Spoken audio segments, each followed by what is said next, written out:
So, you can probably guess who number 2 is. It's Elijah. Now, before I present to you the evidence of why I believe Elijah will be one of the 2 witnesses, let me first ask you, do you believe that John the Baptist is going to be one of these mysterious prophets who turns up in the tribulation? Well, we're going to look at the answer very shortly. So, apart from this incredible prophecy that Elijah is one day going to return, is there any other evidence that he could be one of the 2 witnesses? But what about this one?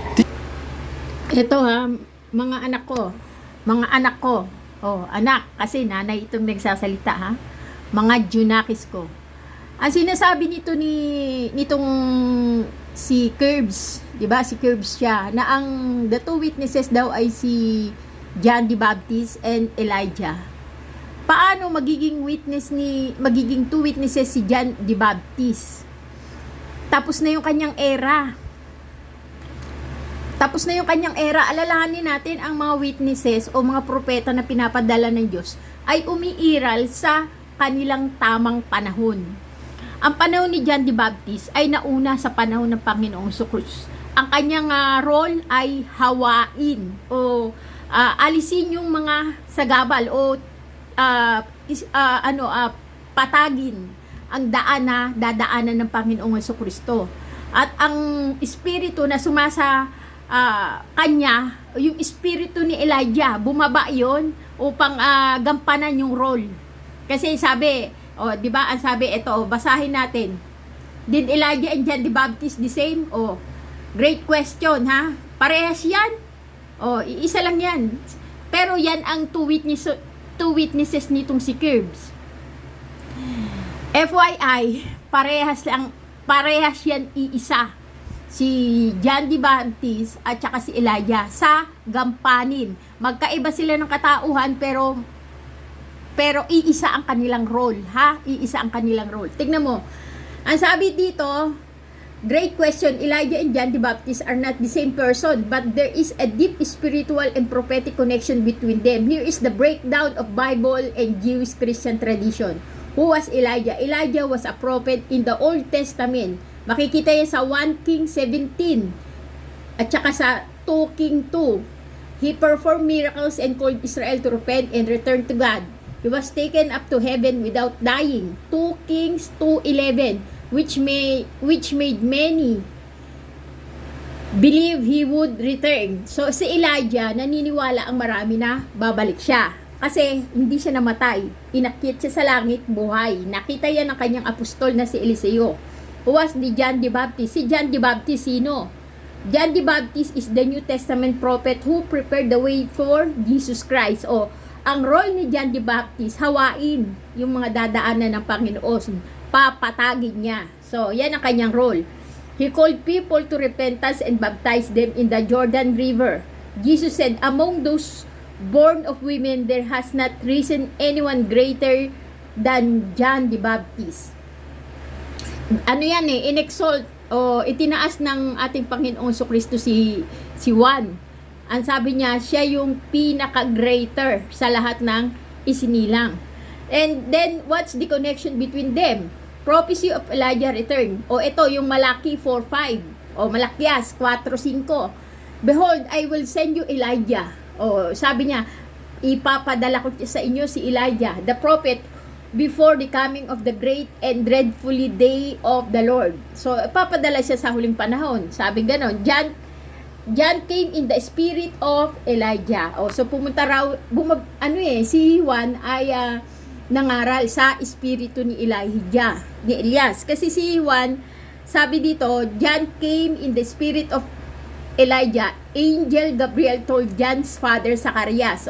Nakapropesiya na. Sinabi na yan ni Anghel Gabriel nang ipinagbubuntis pa lang si Juan Bautista, Angel came told John father Zacarias, he will go before him in the spirit and power of Elijah. Lulukuban siya ng espiritu ni Elias. Jesus confirms, si Elias at saka si Elijah iisa, Mababasa niyo yan sa Lucas 1:17. Jesus confirmed the link. Jesus said, if you are willing to accept it, si Juan is the Elijah who was to come. Si Jesus mismo ang nagsabi, kung tatanggapin nyo siya, si Juan, si John the Baptist, si Juan Bautista, siya at ang espiritu ni Elias ay pupunta o darating. Mateo 11:14. O tingnan natin Mateo 11:14. Ang sabi dito sa Mateo 11:14, kung naniniwala kayo, ito ha, itong hinighlight ko, ayan. Kung naniniwala kayo sa pahayag na ito, si Juan na nga ang Elias na ipinangakong darating. So, ibig sabihin, si Juan na nga ang Elias na ipinangakong darating. So, ibig sabihin, yung espiritu ng Elias nakalukob kay Juan. At iisa ang kanilang role. Ang hawain o patagin ang daraanan ng ating Panginoong Hesukristo. Okay, ayan ha. Kung naniniwala kayo sa pahayag na ito, si Juan na nga ang Elias na ipinangakong darating. O di, ibig sabihin, yung era o yung panahon na nag-exist si Juan Bautista ay tapos na. So, paano pa siya makakapag-witness? O, di ba? Kaya hindi siya pwedeng mag-witness sa panahon na to kasi tapos na ang kanyang role o gampanin. So, ito ang sinasabi ng Biblia tungkol sa the two witnesses.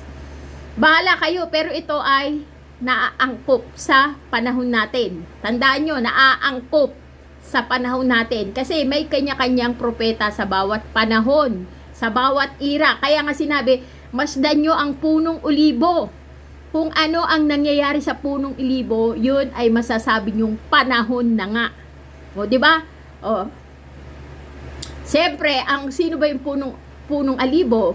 Edi yun yung Israel. So, panahon ng mga Israel na tinitignan natin ang sign o tanda ng mga panahon. So, ito yung sabi, Jesus confirmed the link. If you are willing to accept it, John is the Elijah who was come. Tapos na yan. So, are they the same person? No, John is not Elijah reincarnated or literally the same person, but John fulfilled the role of Elijah spiritually. O, di ibig sabihin, yung gampanin ni Elias at saka yung gampanin ni Juan Bautista, nagawa na yun ni Juan Bautista. Kasi iisa lang yung kanilang gampanin, yung kanilang role. Okay? Kaya yung espiritu ni Elijah ay bumaba kay Juan dahil iisa sila ng gampanin. He came with the same mission and power to call Israel back to God before the coming of the Messiah. Okay? Even John the Baptist himself said, I am not Elijah. Hindi siya si Elijah. Pero yung kanilang role, gampanin, iisa. Tandaan yan. John the Baptist is not Elijah physically, but he is the prophetic fulfillment of Elijah's return in spirit, power, and purpose. Okay? O ngayon, is there prophecy? Ito na nga yung pangalawang tanong ha. Is there prophecy that the two was born by Church of God, YHWH? Because the Church of God is the wife of Jesus Christ. It means they are literally one with one will. That is the will of God, YHWH. And this Church of God, YHWH, will born the two witnesses because these witnesses are the Gentile and Jew who came out as one, called Christian. O kasi ang tanong, sabi, meron bang propesiya na ang dalawang witnesses ay ipapanganak ng Church of God, YHWH? Because the Church of God is the wife of Jesus Christ. Kasi yung sabi, ang iglesia ng Diyos ay magiging asawa, pakakasalan ng Panginoong Hesukristo. So, ibig sabihin, ang pagiging mag-asawa nila ay ang pagiging literal na iisang layunin. So, iisa lang sila kasi. Dalawa sila, pero iisa lang sila. Pinag-asawa sila. So, ibig sabihin, ang sabi nga ng Diyos Ama, iiwanan ng kanyang anak ang kanyang ama at pakikisamahan ang kanyang asawa. So, iniwan ng Panginoong Hesukristo literally ang kanyang ama at bumaba siya dito sa lupa para maging kaisa ng kanyang asawa. Ano ang kanyang asawa? Ang iglesia ng Diyos Ama. So, yun ang kanyang asawa. Ngayon, ang sabi, ang iglesia ay manganganak. Magkakaroon ng maraming anak. Ibig sabihin, ang mga anak ng iglesia, pumasok yan sa iglesia. So, sila ay mga hentil. Ibig sabihin, nanggaling sila sa iba't ibang lupain, labas ng Israel. So, ibig sabihin, hindi sila literal na Hudyo sa laman. So, labas sila ng Israel, hindi sila literal na Hudyo sa laman. Yan ang mga hentil. Pero, ang sabi, itong mga literal na hentil at itong mga Hudyo ay magiging isa sa kalooban. Sa kalooban nino ng Diyos Ama. So, yung kalooban ng Diyos Ama ang magiging binding force sa kanilang dalawa. Okay? Ang sabi, eto na yung explanation. Yes, what you are describing is a deep, powerful, prophetic who rooted in Scripture and is reflect a spiritual mystery. The Church of God, YHWH, the bride, giving birth to the two witnesses who represent the union of Jew and Gentile under one faith and one will. The will of God, YHWH. Let's explore it carefully, step by step. The church as the woman, bride of Christ, is in the New Testament. The church is called the bride of Christ. Ephesians 5:25. O basahin natin yung Ephesians 5:25. Okay, andito tayo sa Ephesians 5:25 at saka Revelation 21:9. O, tignan muna natin ha. Ang sabi dito sa Efeso 5:25 hanggang 32. 5:25 hanggang 32. Ang sabi, kung paanong mga lalaki, mahalin ninyo ang inyong asawa na gaya ng pagmamahal ni Kristo sa iglesia. Inihandog niya ang kanyang buhay para sa iglesia. Inihandog ng Panginoong Jesucristo ang buhay niya para sa iglesia upang ialay ito sa Diyos. O inaalay niya ang iglesia para sa Diyos. Matapos linisin sa pamamagitan ng paghuhugas sa tubig at sa salita. So yung iglesia hinuhugasan sa tubig at salita. Ginawa niya ito upang ang iglesia ay maiharap niya sa kanyang sarili na nasa kagandahan nito. Walang anumang dungis ni kulubot man. Banal at walang anumang kapintasan. Gayunman naman, dapat mahalin ng mga lalaki ang kanyang asawa tulad ng sarili niyang katawan. Ang lalaking nagmamahal sa kanyang asawa ay nagmamahal sa kanyang sarili. So, ganyan ang pagiging asawa ng Panginoong Jesucristo. Ibig sabihin, minahal ng Panginoong Jesucristo ang iglesia. Kaya nga minahal ng Panginoon ang iglesia tulad ng kanyang sarili. So, kung paano minahal ng Panginoong Jesucristo ang iglesia, ganun din niya kamahal ang sarili niya. So, kung paano minahal ng Panginoong Jesucristo ang sarili niya, ganun din niya minahal ang iglesia. So, ibig sabihin, walang taong namumuhi sa sarili niyang katawan. So, walang taong namumuhi sa sarili niyang katawan. So, ibig sabihin, ang iglesia itinuring ng Panginoong Jesucristo na sarili niyang katawan. Kasi asawa niya ang iglesia. Sa halip, ito'y kanyang pinapakain at inaalagaan tulad ng ginagawa ni Kristo sa iglesia. O, di ba? Pinapakain at inaalagaan ng Panginoong Jesucristo ang asawa niya. Tayo nga'y mga bahagi ng kanyang katawan. O, katawan tayo ng Panginoong Jesucristo. Nasa loob tayo ng iisang iglesia, ang Diyos Ama, ang banal na iglesia ng Diyos Ama, God YHWH. Gaya ng tayo yung mga bahagi ng kanyang katawan. Dahil dito, iiwan ng lalaki ang kanyang ama't ina at magsasama sila ng kanyang asawa. Iniwan ng Panginoong Jesucristo ang kanyang ama at nakisama sa kanyang asawa ang iglesia. At silang dalawa ay magiging isa sa kalooban ng Diyos Ama. Yung kalooban ng Diyos Ama, yun ang kanilang pagsasaluhan. Yun ang magiging iisang kalooban nila. So, ganyan ang sabi. Mayroon itong malalim na hiwaga at sinasabi ko na ito'y tumutukoy sa kaugnayan ni Kristo sa iglesia. O, ayan. Subalit ito'y para din sa inyo, kayong mga lalaki, mahalin ninyo ang inyong asawa ng gaya ng inyong sarili. Mga babae, igalang ninyo ang inyong asawa. O, di iginagalang ng iglesia bilang babae ang Panginoong Hesukristo bilang kanyang asawa kasi sila ay pinagbuklod ng iisang kalooban, ang kalooban ng Diyos Ama. Okay? So, meron pa. Sabi rito sa Revelation 21:9. O, tignan natin ang Revelation 21:9. O, ito yung Revelation 21:9. O, propesiya ito ha. Ang isa sa 7 anghel na may dalang 7 mangkok. May 7 mangkok na involved. Ibig sabihin, 7 anghel, bawat isang anghel may isang mangkok. 7 anghel may 7 mangkok. Ay lumapit sa akin, sabi niya, halika, ipapakita ko sa iyo ang babaeng mapapangasawa ng kordero. O di ang iglesia, ang babaeng mapapangasawa ng ating Panginoong Hesukristo. Sila'y magiging iisa. Iisa. Pagbubuklo rin sila, magiging iisa.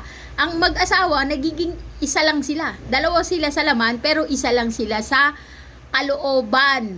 O, walang mag-asawa na magkaiba ng kalooban. Pag nag-asawa ka, it means yung kalooban ng asawa mo, kalooban mo rin. Ganyan ang ating Panginoong Hesukristo at ang iglesia. Ang kalooban ng iglesia at ang kalooban ng Panginoong Hesukristo, iisa, sila'y mag-asawa. Pero naging buklod sila ng isang kalooban, ang kalooban ng Diyos Ama, God YHWH. Okay?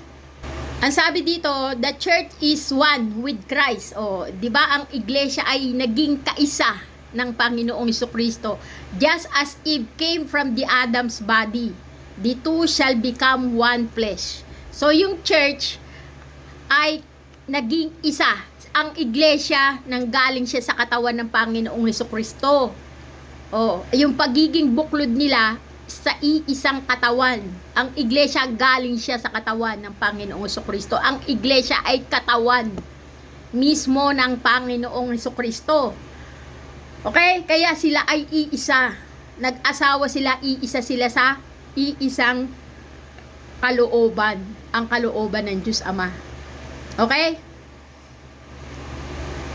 Therefore, the church is spiritually female, o yung iglesia babae is united to Jesus, spiritually male. O si Jesus ay spiritually lalaki, in one will, sa isang kalooban, ang kalooban ng Diyos Ama, the will of Father, the will of the Father, YHWH. Ayan ha. The woman giving birth in Revelation 12. Ito yung Revelation 12. Basahin natin. Sabi, sa Revelation 12, 1-5, speak of a woman clothed with the sun. Oh, may ano siya, ano yung sun? Yan yung salita. Kasi yan yung pinagmumulan ng liwanag. Yung scripture, yung Biblia, yung salita ay ang ating Panginoong Hesukristo yan. Salita, siya ay salita. So, if nakadamit sa babae. And she was pregnant and cried out in pain as was about to give birth. So, ibig sabihin, buntis siya, manganganak siya. She gave birth to a son, a male child, who will rule all the nation with iron scepter. So, ayon kasi dito sa Revelation 12, 1-5, key verses, sabi, a great sign appeared in the heaven, woman clothed with the sun. So, sino yung sun? Diba yun yung scripture? Kasi liwanag. She was pregnant and cried out in pain as she was about to give birth. She gave birth to a male child. O, sino tong male child?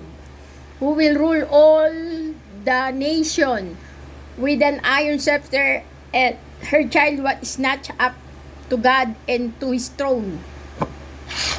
Ang sabi dito ni chat, who is who? So, ibig sabihin ng male dito, male child, yung anak na lalaki ay sinasabi sa Revelation 2, 26, 27, 28. So, sabi dito, to the one who overcome and does my will to the end, I will give authority over the nation. He will rule them with an iron scepter and dash them to pieces like pottery. Just as I have received authority from my Father, will also give him the morning star. Meaning, Ang sabi, meaning, brief points to, ibig sabihin, this refer to the believer who stay faithful and obey Jesus until the end. O, basahin nga natin yan. Yung Revelation 2. Ito kasi yan pinagmulan yan 26. Ang sabi dito ay 26. O, tignan natin sa 25. Ngunit para sa ibang mga taga-Thyatira na hindi sumunod sa katuruan ni Jezebel. O, sino ba si Jezebel? Asawa siya ni Haring Ahaz. 'Di ba? Siya yung nagturo sa mga Israelita ng pagsamba sa Baal. At hindi natuto ng tinatawag na malalalim na lihim ni Satanas. O, ano yung malalalim na lihim ni Satanas? Yung pagsamba sa gininto ang guya. O, Baalismo. Yan, malalalim na bagay ni Satanas yan. Ito ang sinasabi ko sa inyo, hindi ko kayo bibigyan ng ibang pasanin. Ngunit panghawakan ninyo kung anong mayroon kayo hanggang ako'y dumating. O, panghawakan nyo kung anong meron kayo. Kasi yun yung kanilang ebidensya na hindi sila natisod sa Baalismo. So, hahawakan nila yon hanggang dumating ang Panginoong Jesucristo. Sabi niya, hanggang ako'y dumating sa magtatagumpay at tutupad ng ipinapagawa ko hanggang wakas, ibibigay ko sa inyo ang pamamahala sa mga bansa. O, ayan sinabi Ang sabi dito, who will rule the nation with an iron scepter. Sabi, pamamahalaan niya ang bansa na mayroon iron scepter. Ang ibig sabihin dito ay mamamahala siya sa pamamagitan ng tungkod na bakal at dudurugin niya ang mga bansa na parang mga palayok. O yan yung mga tutupad. Sabi, sa mga magtatagumpay at tutupad ng ipinapagawa ko hanggang wakas, ibibigay ko sa kanya ang pamamahala sa mga bansa. Mamamahala siya sa pamamagitan ng tungkod na bakal at dudurugin niya ang mga bansa na parang mga palayok. Ibinibigay ko ito kung paanong ibinigay ko ito sa akin ibinibigay ko ito kung paanong ibinigay ito sa akin ng Ama. So, ibig sabihin, ang unang pinagbigyan ng pamamahala gamit ang tungkod na bakal na dudurog sa lahat ng bansa na parang mga palayok, ang unang pinagbigyan niyan ay ang ating Panginoong Jesucristo. O di sa kanya ibinigay ng kanyang Ama. Ngayon, ibibigay niya naman yan sa kanyang magiging anak. Siyempre, ipamamana niya yan. 'Di ba? Parang isang parang isang mana. O, 'di ba? Ibinigay sa iyo, ipinamana sa iyo ng magulang mo na ikaw lalaki ka, ikaw ang mamamahala. O, di yan yung parang pamana yan ng pamamahala. Ngayon, ibinigay yun sa ating Panginoong Jesucristo. Ang sabi ng Diyos Ama, mamamahala ka gamit ang tungkod na bakal at dudurugin mo ang mga bansa na parang mga palayok. Yan ay ibinigay sa Panginoong Jesucristo. Ngayon, ibibigay naman ng Panginoong Jesucristo sa kanyang mga magiging anak, sa mga magtatagumpay. O, sino ba yung magtatagumpay na yan? O, di ba mga anak niya yan? O, di ba syempre, alam ba namang pamahalaan niya ng mana ang hindi niya anak?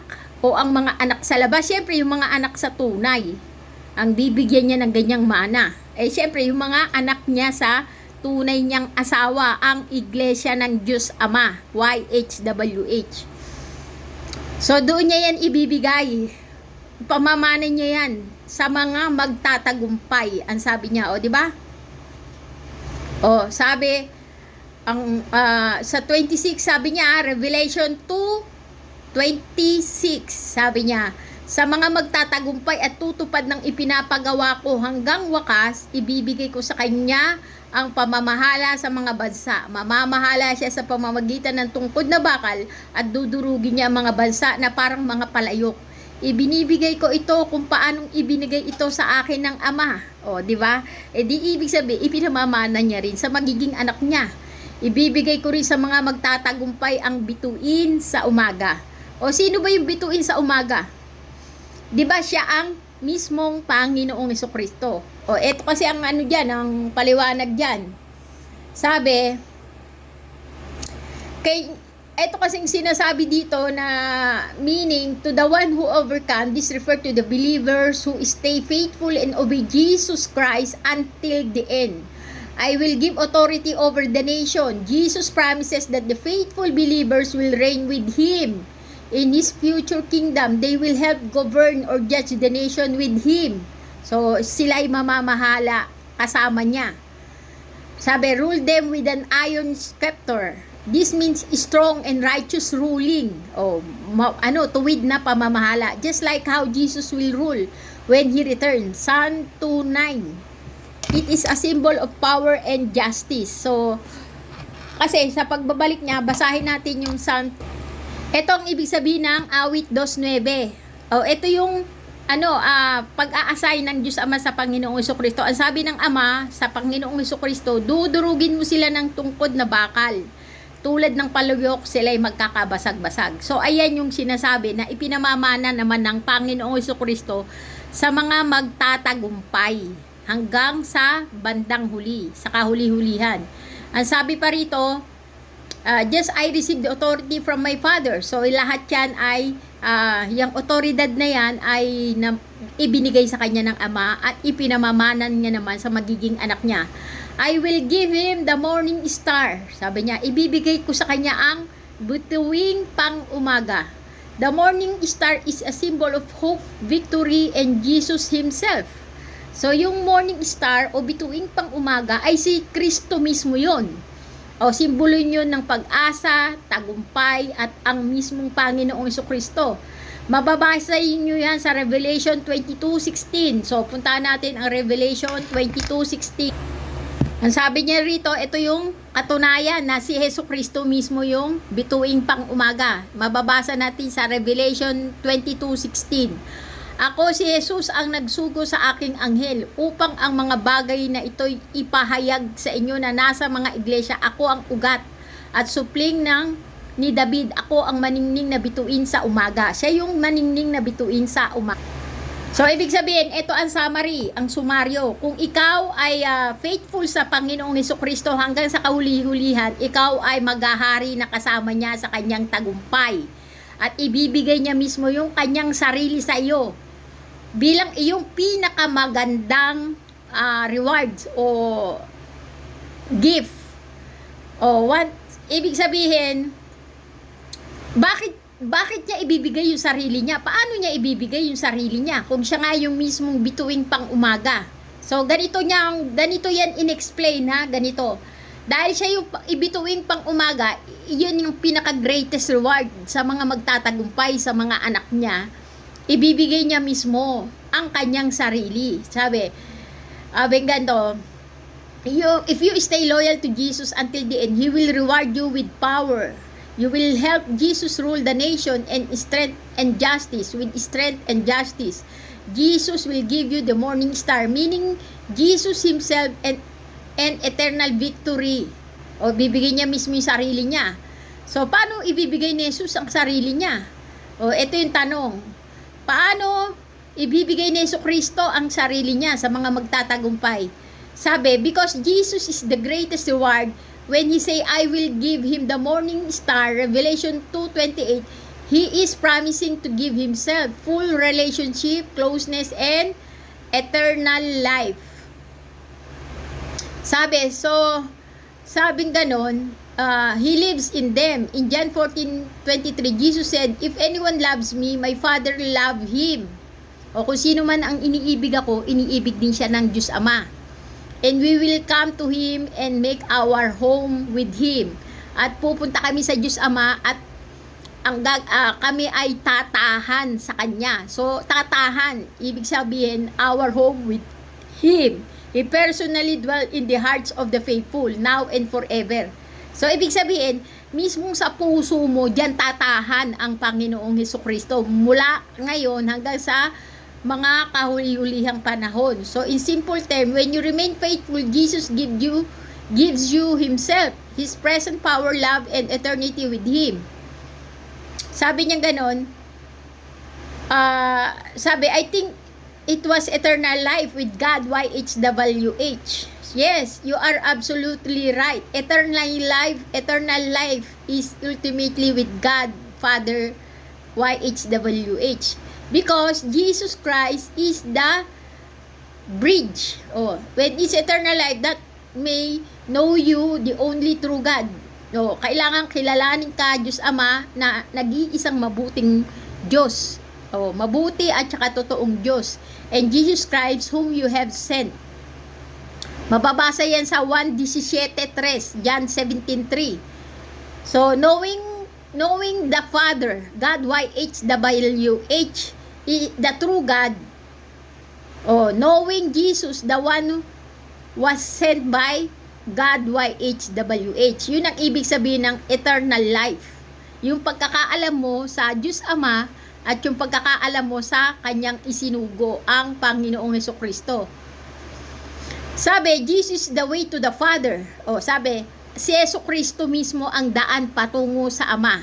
No one comes to the Father except through me. Walang makakapunta sa Ama sa pamamagitan ko. So, ibig sabihin, si Jesus, ibibigay niya mismo ang sarili niya sa iyo bilang mananagumpay. Ikaw ay isang nagtagumpay. So, maghahari ka kasama ng Panginoong Hesukristo. Tapos, ibibigay mismo ng Panginoong Hesukristo yung sarili niya sa iyo. Dahil ang Panginoong Hesukristo yung daan patungo sa Ama. Pag ibinigay ng Panginoong Hesukristo ang sarili niya sa iyo bilang isang champion o nagtagumpay hanggang sa kahuli-hulihan, ikaw yung pagbibigyan ng Panginoong Hesukristo ng kanyang sarili. Bakit? Kasi ang Panginoong Hesukristo, siya yung mismong daan patungo sa Ama. Jesus is the way to the Father. John 14:6. No one comes to the Father except through me. When Jesus give himself, he is leading you to full union with God, YHWH. Sa ibig sabihin, pag ibinigay sa iyo ng Panginoong Hesukristo, ibig sabihin, titira ka ng fully union parang makikipag-isa ka ng totoong pakikipag-isa sa Diyos Ama. Jesus shared everything the Father gave Him, including glory, authority, and eternal life. Yes, eternal life is with God, YHWH. And Jesus gives you Himself so that He can bring you directly to the Father. Like a son leading his faithful friend to meet the King Himself.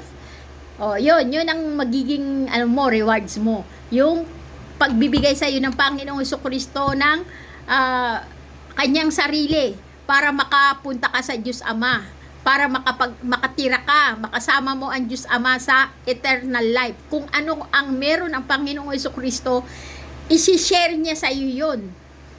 Ibig sabihin, lahat kung anong meron siya. Eternal life, sabi glory. Sabi dito, lahat ng meron siya, isi-share niya. Jesus shared everything the Father gave Him. Isi-share niya sa iyo lahat yan, including glory, authority, and eternal life. So, lahat yun ay makakamta nung mga anak niya na isisilang nitong babaeng to na sinasabi sa Revelation 12:1-5. Ito, balikan natin. Sabi dito, the woman giving birth to Revelation 12:1-5 speak of a woman clothed with the sun. So, bumalik tayo kung sino yung babae na magiging asawa ng Panginoong Hesukristo. Sabi, a woman clothed with the sun. Na bibihisan siya ng araw. Ang araw ay ang salita. Siya ang source. Siya ang salita, maliwanag. And she was pregnant and cried out in pain. And as she was about to give, she gave birth to a son. So, ito yung mga mananagumpay. Hanggang bandang huli. Ito yung in-explain ko, ha. Alam nyo na yan. To a son who will rule the nation with the iron scepter. This woman is often seen as both Israel and the faithful church as she gave birth to a ruler, Jesus. Sabing ganun, church ito. Itong babaeng to, ito ay iglesia ng Diyos Ama. Pag sinabi mong iglesia ng Diyos Ama, andyan na yung mga hentil at saka ang mga Hudyo sa laman na naniniwala sa Panginoong Hesukristo. Ang tawag sa kanila mga elder, mga ugat. Kaya sila naging ugat kasi sila yung pinaka-covenant people na naniniwala sa ipinangako ng Diyos Ama. Alalahanin natin ang pangako ng Ama, sa iyong lahi Abraham magmumula ang kaligtasan. Kaya itong mga Hudyo na naniwala sa Panginoong Hesukristo ay kung tawagin sila mga ugat. Sila yung elder diyan sa loob ng church. Ang church ay mga Hentil at mga Hudyo sa laman na naniniwala sa Panginoong Hesukristo. Tapos she gave birth to a ruler. So yung ruler na yun, yung mga anak yun na ng Panginoong Hesukristo na magtatagumpay sa kahuli-hulihan. Okay? Na pagbibigyan ng regalo ng Diyos Ama at ng Panginoong Hesukristo. Siyempre, pamamanahan sila ng Panginoong Hesukristo. Who are the two witnesses? Sabi, I will give power unto... Ito na yung topic. Kasi ang topic nung kanina, yung kung sino daw yung two witnesses, sabi si John at saka si Elijah. Hindi, ito na. Revelation 11:3, I will give power unto my two witnesses and they shall prophesy clothed in sackcloth. O, so ito yung mga dalawang witness, nakabihis ng sako. Ang dalawang witness na ito ay ipinanganak, nanggaling siya doon sa babae. O, some see them as Elijah and Moses. Others say Enoch and Elijah. But spiritually, they represent the unified testimony of Jew and Gentile, now one new man in Christ. Ephesians 2:14-15. So, basahin. Ephesians 2:14-15 sabi, sapagkat si Kristo mismo ang nagbigay sa atin ng kapayapaan dahil pinag-isa niya ang Hudyo at ang mga Hentil. Sa pamamagitan ng kanyang katawan, giniba niya ang pader ng alitan na naghihiwalay sa atin.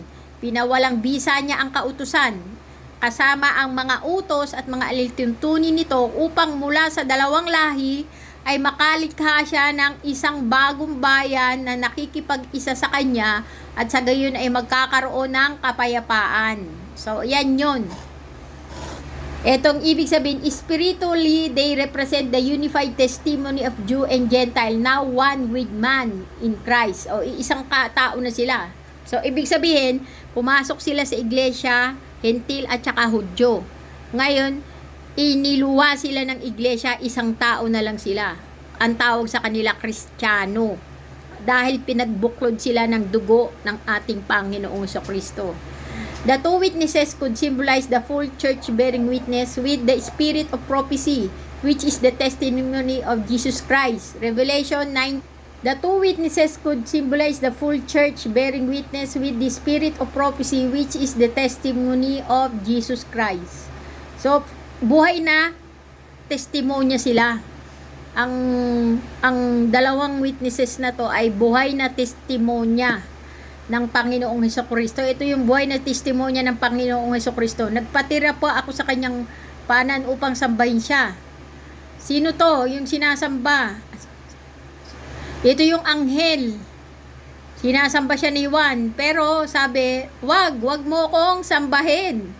Parehas mo rin akong alipin. O, ang anghel parehas din ng tao, alipin lang. Kaya wag mong sasambahin ang anghel kung ayaw mong madungisan ka. O karimari-marim ang pagsamba sa anghel, ha? Hindi sila ang Diyos. Wag mo sambahin ang mga anghel. Parehas lang din sila, alipin natin. Nagpatira pa ako sa kanyang paanan upang sambahin siya. Ngunit sinabi sa akin, wag mong gawin yan. Ako may aliping tulad mo at tulad ng iyong mga kapatid na nagpapatotoo tungkol kay Jesus. Ang Diyos Ama, o God YHWH, ang sambahin mo, o ang Diyos Ama lang ang dapat sambahin. Sabi ng Panginoong Hesukristo, iisa lang ang mabuti. Yan ay ang ating Diyos Ama sa langit. Iisa lang ang mabuti. Iisa lang ang Diyos Ama sa langit. Siya ang nag-iisang mabuti. Ang Diyos ang sambahin mo sapagkat ang pagpapatotoo tungkol kay Jesus ang diwa ng propesiya. O, may diwa ang propesiya, yung pagpapatotoo tungkol kay Jesus. Kasi si Jesus ang ipinangakong propesiya o kaligtasan. Okay? Ang sabi dito, Gentile plus Jew, one body. Ephesians 2:14. Ito, pinag-isa niya ang Hentil at ang Hudyo. Tapos, sinira niya ang kanilang alitan para makagawa siya ng kanyang sarili, isang bagong tao na mula sa dalawa, ang Hintil at ang Hudyo. Sabi niya rito, sapagkat si Kristo mismo ang nagbigay sa atin ng kapayapaan dahil pinag-isa niya ang mga Hudyo at ang mga Hintil sa pamamagitan ng kanyang katawan. Yung katawan. Sa pamamagitan ng katawan, sino ba yung katawan? 'Di ba? Ang iglesia. Katawan niya 'yan. Tayo ay nandiyan sa loob ng iglesia, kaya pinag-isa tayo ng katawan. Ang katawan ay ang iglesia ng Diyos Ama. Ngayon, dahil tayo ay nasa loob ng iglesia, giniba niya ang ating pag-aalitan ng mga Hintil at saka mga Hudyo. Giniba niya sa pamamagitan ng kanyang katawan. Giniba niya ang pader ng alitan na naghihiwalay sa atin. So, sa pamamagitan ng katawan ng Panginoong Hesukristo, ang iglesia ay giniba ng Panginoong Hesukristo ang alitan ng Hintil at saka ng mga Hudyo. At sila'y pinag-isa sa loob ng katawan. Ang tawag sa kanila ay Kristiyano. Kristiyano. The one new man, the spiritual church, is birthed through the union of the will of God. Pinag-isa sila sa iisang kalooban. Ayun. Dahil ang giniba ng Panginoong Hesukristo ang alitan ng Hintil at ng Hudyo sa pamamagitan ng kanyang katawan, at pinag-isa sila sa iisang kalooban, ang kalooban ng Diyos Ama.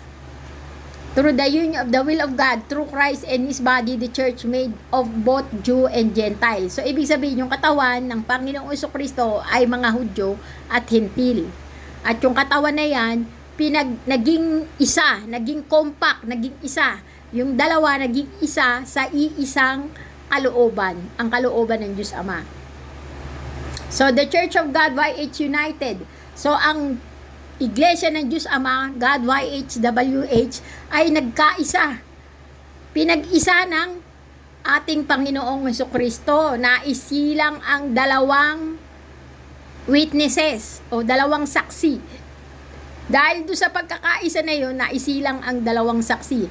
The one Jew who stand before the world as united testimony of the true will of God. Yung isa ay ang Hudyo na nanindigan sa totoong kalooban ng Diyos, na naging kaisa naman ng Hintil sa iisang layunin din, ang kalooban ng Diyos. So, the summary, prophetic mystery, element, church, bride, united with Christ in one will, God's will, birth, the coming forth of God, testimony, witnesses. Yan, yung mga witnesses, ipinanganak ang mga witnesses o mga saksi.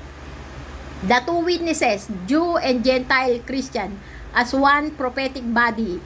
Spirit of Elijah, preparing the way, calling for repentance.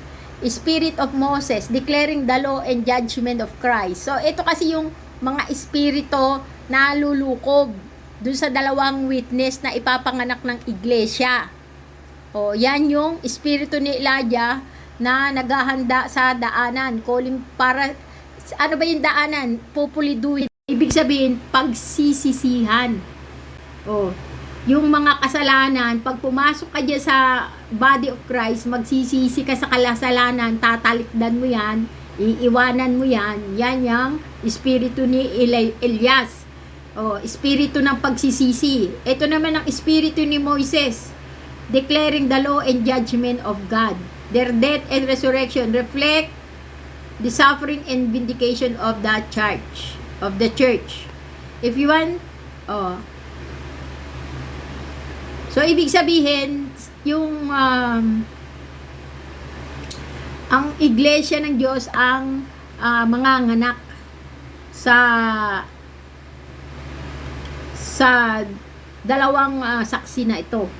Papanganak ng iglesia ng Diyos yung dalawang saksi. Yan ay yung Hintil at ang Hudyo. Okay, nagkaisa yan sa katawan ng Panginoong Hesukristo.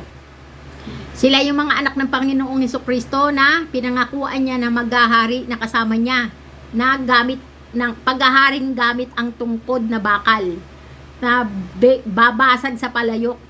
O, sa mga bansa, babasagin nila yung mga bansa na parang mga palayok. Tapos, ipagkakaloob mismo ng Panginoong Hesukristo ang kanyang sarili doon sa mga magtatagumpay.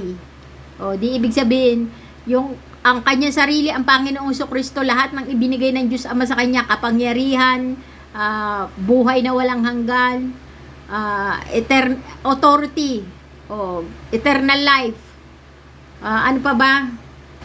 Doon sa mga ipinanganak ng Iglesia ng Diyos na magtatagumpay hanggang bandang huli, sabi ng Panginoong Hesukristo, sila ay maghahari kasama niya gamit ang tungkod na bakal. So yun ay mga anak ng Iglesia o Iglesia ng Diyos. Sila yung mga witnesses. The two witnesses, sila ay mga Hentil at mga Hudyo na nagkaisa sa katawan. Pinag-isa sila ng katawan ng Panginoong Hesukristo, giniba ng Panginoong Hesukristo ang alitan ng Hentil at ng mga Hudyo na naniniwala sa Panginoong Hesukristo. Giniba niya para isilang ang isang katawan, ang mga Kristiyano.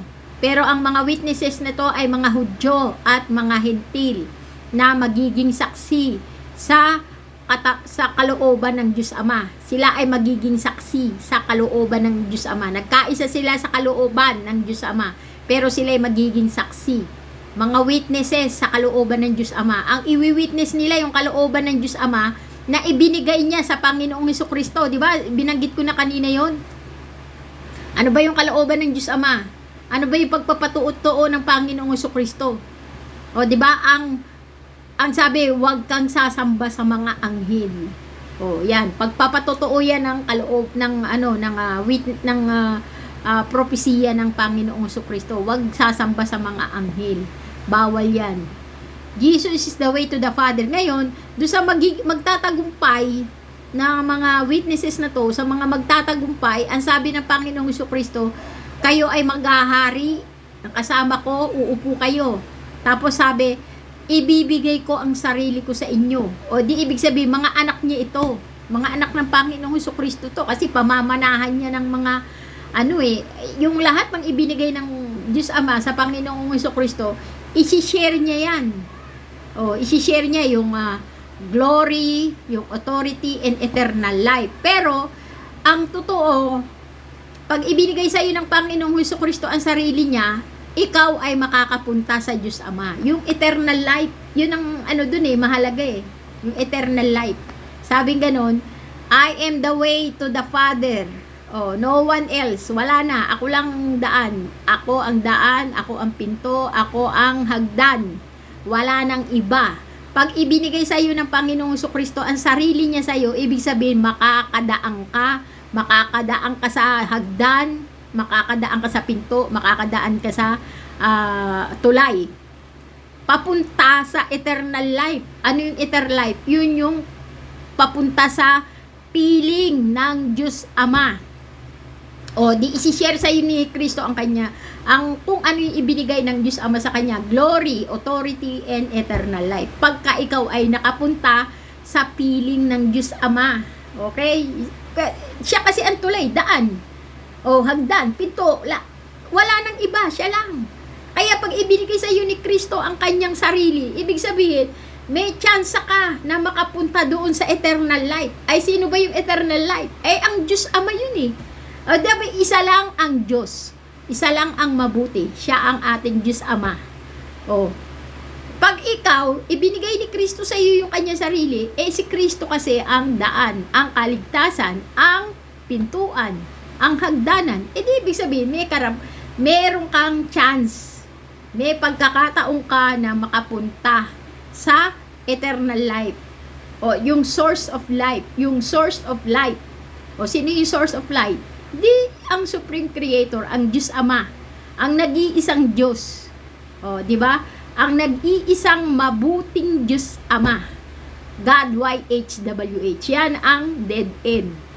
Yan ang dead end mo. Pag ikaw ay nagtagumpay, ibig sabihin, lahat yan ay sa pamamagitan ng katawan ng Panginoong Hesukristo. Kasi ang iglesia ang manganganak sa'yo. Hindi ka naman makakapunta dyan kung hindi ka muna ipapanganak ng iglesia. O, di ba? Paano ka makakapagtagumpay kung hindi ka papasok sa iglesia? Kaya kailangan mong pumasok sa iglesia. O. Kasi, hindi ka naman, ang sabi, ipapanganak. O, di ba? Ipapanganak ang mga witnesses. Dalawang uri ng witness Hentil at saka Hudyo. At ang sabi, ang magtatagumpay, yung sinabi ko na kanina, ay ibibigay ng Panginoong Kristo ang kanyang sarili mismo, the morning star. At pagka ibinigay sa iyo mismo ng Panginoong Kristo ang sarili niya, meron kang chance na makapunta sa eternal life, eternal source, eternal life, eternal life, eternal source. Oh, 'di ba? Yan ang ating Diyos Ama. O, Diyos Amang Banal ng Bayang Israel. God YHWH. Okay? O, hanggang dito na lang ang nanay. Pero, i-discuss ko rin muna ngayon.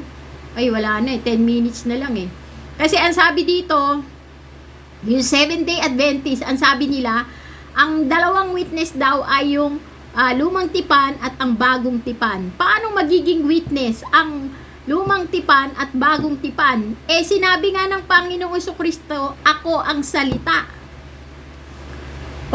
Siya yung nandoon sa lumang tipan at saka bagong salita at bagong tipan. 'Di ba salita lahat yan ng Diyos Ama?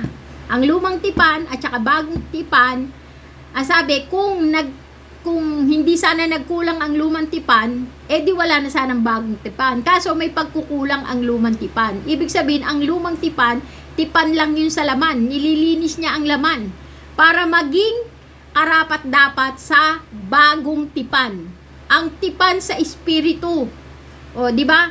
Kasi ang ating katawan ay kalahati espiritu, kalahati ay material na katawan. So, may lumang tipan para sa material na katawan at may bagong tipan para sa spiritual na katawan. So, itong lumang tipan, ito ay sa pamumuno ng Moises. O, lumang tipan, katawang pisikal. So, lahat ay tipan sa laman. Paglilinis sa katawan, sa laman. Para maging karapat-dapat sa tipan, sa espiritu. Itong 50% espiritu ito. Kaya itong bagong tipan ito sa ating espiritu. At itong lumang tipan ito sa ating katawang pisikal na pinag-isa sa pangalan ng Panginoong Kristo. O, di ba? Kaya itong lumang tipan, physical na katawan, itong bagong tipan, spiritual na katawan, siya mismo yung Panginoong Kristo. Paano siya magiging witness? Paano siya magiging witness? Ang sabi, kailangan niya munang isilang muli. O, di ba? O, kapag ikaw ay sinisilang muli, ano ba ang isinisilang sa iyo? Katawan? Espiritu. So, kailangan mong pumasok, kailangan mo sabi, kung ang mga likas na sanga ay nagawa kong putulin at ikabit ko ang isang sangang ligaw sa puno ng ulibo. Sino yung sangang ligaw? Tayo, mga hintil. Ang likas na sanga ay yung mga Hudyo sa laman na hindi naniwala sa Panginoong Kristo.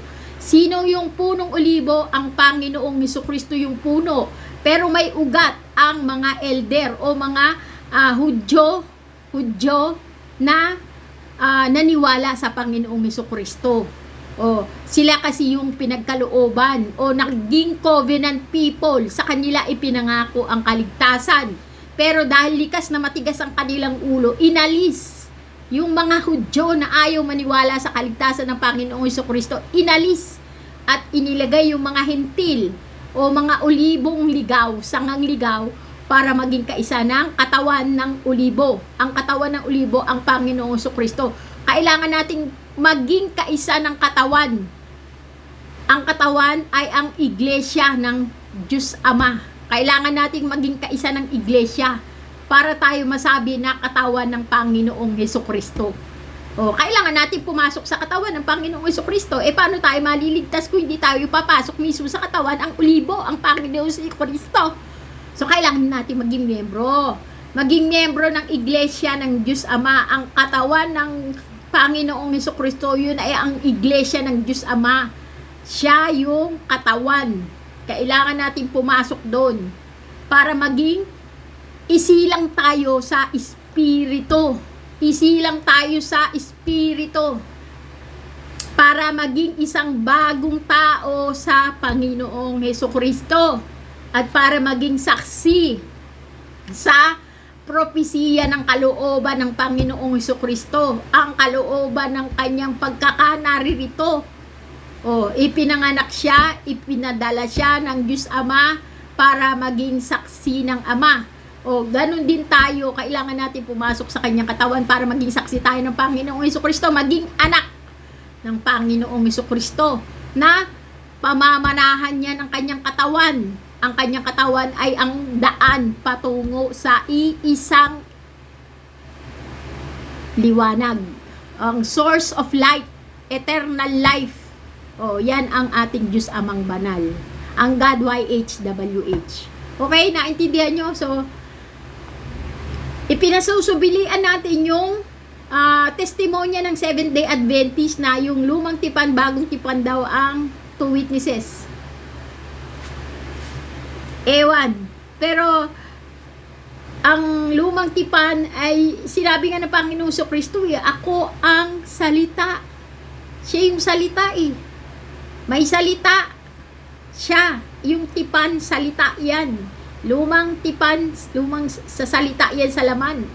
Paglilinis sa katawan sa laman, physical, para maging kasundo o kaayon nitong spiritual.